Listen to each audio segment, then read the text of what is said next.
கவனமாக இயக்கங்களை முன்னெடுக்கணும் அப்படிங்கிறது கம்யூனிஸ்ட் கட்சிக்கு அது ஏற்கனவே அதனுடைய நடைமுறை அரசியல் அதனுடைய பண்பு நீங்களே எல்லாரும் நம்ம சகோதரர்கள் எல்லாம் பாராட்டினீங்க. ரொம்ப மகிழ்ச்சி. உங்களை அனைவருக்கும் நன்றி. புதிய மாநில செயலாளர் தேர்வு செய்யப்பட்டதுக்கும் வாழ்த்து சொல்லியிருக்கீங்க. எல்லாருக்கும் நெஞ்சார்ந்த நன்றியை நான் தெரிவிச்சுக்கொள்ள விரும்புகிறேன். பிரகாஷ் காரத் அவர்கள் நிறைவுரை ஆற்றுகிற பொழுது ஒரு விஷயத்தை சுட்டி காட்டினாங்க. என்னன்னா ஒரு ஒன்றிய அரசு மாநில அரசுக்கு தமிழ்நாடு அரசுக்கு மக்களுக்கு போதிய நிதி ஒதுக்கீடு செய்வது கிடையாது. ஒரு இயற்கை சீற்றத்தின் போது உதவுவதும் கிடையாது. சிறு குறு தொழில்கள் கடுமையாக பாதிக்கப்பட்டிருக்கு. அப்ப இதெல்லாமே நம்முடைய கட்சி நம்ம மேடையில் எங்களுடைய மேடையில் நாங்கள் இவ்வாறு பழிவாங்கப்படுகிறது மாநில அரசு அப்படின்னு நம்ம குரல் கொடுக்கிறோம், போராட்டம் நடத்துகிறோம்.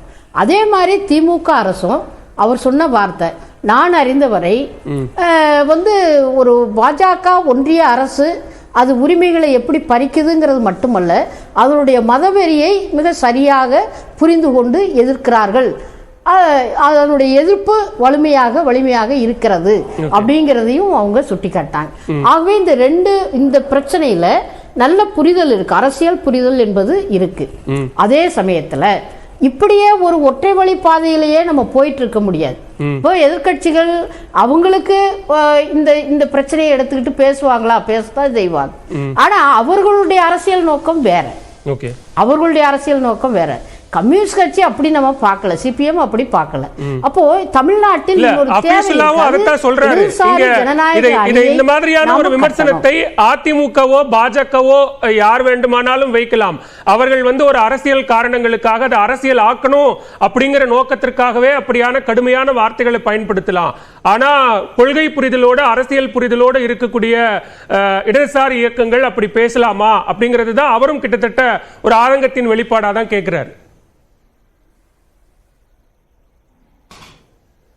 இல்லை, அந்த ஆதங்கம் கொஞ்சம் அவங்க பரிசீலனை செய்யணுங்கிறது தான். நம்ம கம்யூனிஸ்ட் கட்சி அப்படி போகிற போக்கில் எதையாவது சொல்லிட்டு போகக்கூடிய ஒரு கட்சி அல்ல. சில வார்த்தைகளில் கவனம் இருக்கணுங்கிறது ஓகே. அதுதான் தோழர் பிரகாஷ் காரத் அவர்களும் சுட்டி காட்டினாங்க. இது சம்பந்தமாக நம்ம விவாதங்கள் நடத்துவது மட்டுமல்ல, நீங்க தமிழ்நாடு அரசு முதலமைச்சர் அவர்கள்ட்ட முதலமைச்சர் அவர்கள்ட்ட நேரடியாக போய் இந்த கோரிக்கைகள் மக்களுக்காக நம்ம என்ன தீர்மானங்கள் நிறைவேற்றி இருக்கிறோமோ அவைகளை கொடுத்து நீங்க பேசுங்க, என்ன பிரச்சனைகள்ங்கிறதையும் நேரடியா பேசுங்க. அதை நம்ம செய்யணும் அப்படிங்கறத சொல்லிட்டு தமிழ்நாட்டில் இடதுசாரி ஜனநாயக அணி இந்த காலத்தில் கட்டப்பட வேண்டும், அதற்கு கட்சி முக்கியத்துவம் கொடுங்க அப்படின்னு சொல்லியிருக்காங்க. அப்போ அதுல இருந்துதான் தோழர் சண்முகம் அவர்களும் நாங்க திமுக நிலையில் இல்லை அப்படிங்கறத நெகட்டிவா புரிஞ்சிக்க வேண்டியதில்லை. அதாவது அதையும் தோழர் பிரகாஷ் காரத் எப்படி விளக்குனார்னா, இந்தியாவில் இருக்கக்கூடிய எல்லா மாநிலங்கள்லையும் தமிழ்நாட்டில் மட்டும்தான் 1967 இருந்து திமுகவோடு அல்லது திராவிட இயக்க கட்சிகளோடு உடன்பாடு வைத்துக்கொண்டு தொகுதி உடன்பாடு வைத்துக்கொண்டு சிபிஎம் வந்திருக்கிறோம். அப்போ இது மட்டுமே போதுமா பாஜகவை எதிர்ப்பதற்கு? அப்போ இன்னொரு தேவை இருக்கு, அதுதான் இடதுசாரி ஜனநாயக அணியை நாம கட்டணும். அப்போ அந்த இடதுசாரி மக்கள் அமைப்புகளாக இருக்காங்க, சிபிஐ சிபிஎம்எல் இருக்காங்க, பல குழுக்கள் இருக்கு, அமைப்பு சாராத இடதுசாரி சிந்தனையாளர்கள் இருக்காங்க. அப்போ அவர்களெல்லாம் ஒருமுகப்படுத்த வேண்டி இருக்கு. விவசாயிகள் பிரச்சனை, தொழிலாளிகள் பிரச்சனையில ஒரு இடதுசாரி ஜனநாயக அணிக்குள் அவர்களுடைய சிந்தனையை கொண்டு நிறுத்துவதற்கான பணிகளை எதிர்காலத்தில் நம்ம செய்ய வேண்டியது தேவை இருக்கு அப்படிங்கிற முறையில வலியுறுத்திருக்காங்க.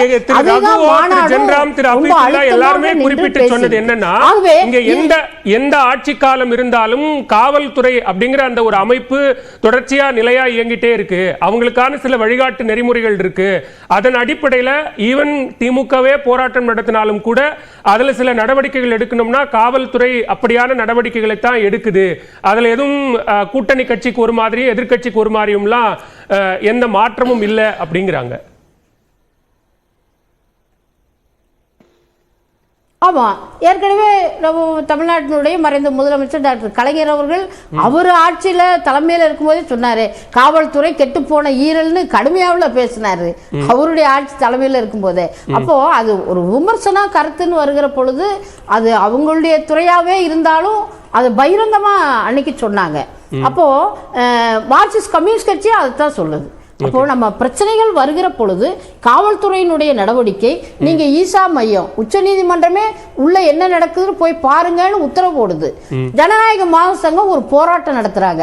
ஆனா அந்த பக்கம் எல்லாமே அந்த போராட்டத்துக்கு அனுமதி இல்லை, பேரிகார்டை கடந்து போக முடியல, ஒரு ஓரமா பெண்களை நிறுத்தி அப்படியே கூட்டு வர வேண்டியதா இருக்கு. அப்போ ஒரு இது போன்ற பிரச்சனைகளில் போராட்டங்களுக்கு அனுமதி கொடுக்கறதுல சிக்கல் இருக்கு. காவல்துறைங்கிறது ஒரு அரசாங்கத்தினுடைய அமைப்பு தான். அது ஒரு அரசாங்கமே திட்டமிட்டு அப்படி பண்ணுது அப்படிங்கிறது அல்ல. காவல்துறை இப்போ தூத்துக்குடியில ஸ்டெர்லைட் பிரச்சனையில் அனுமதி கொடுத்துதான் ஊர்வலம் போனாங்க, அப்புறம் தான் துப்பாக்கி சூடு நடந்துச்சு. அப்படி அல்ல, அதிமுக ஆட்சியில் அப்படி நடந்தது. அப்போ இது நம்ம அனுமதி கொடுக்காம அல்லது இந்த மாதிரி பிரச்சனைகளை ஏற்படுத்துகிற பொழுது சிரமங்களும் சிக்கல்களும் வருது.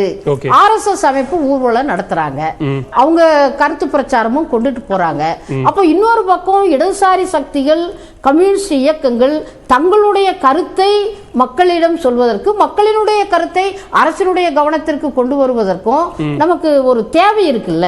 ஒரு ஜனநாயக அமைப்புங்கிறது தேவையில்லை. அதுல இருந்துதான் தோழர் என்ன கேக்குறாங்கன்னா, உங்களுக்கு முதலமைச்சரே நேரடியாக முதலமைச்சரே ஆக்சிஸ்ல தானே இருக்காங்க.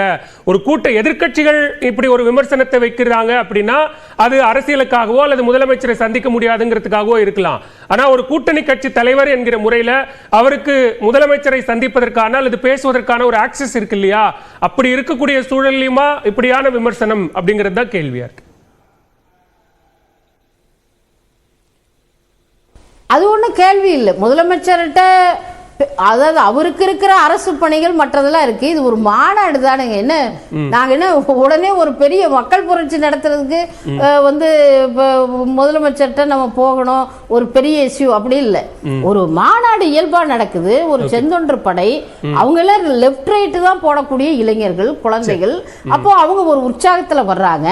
இதே காவல்துறை நிர்வாகத்துக்கு இந்த புரிதல் இல்லைன்னா அப்புறம் நம்ம எப்படி ஜனநாயகத்தை முன்னெடுக்க போறோம்?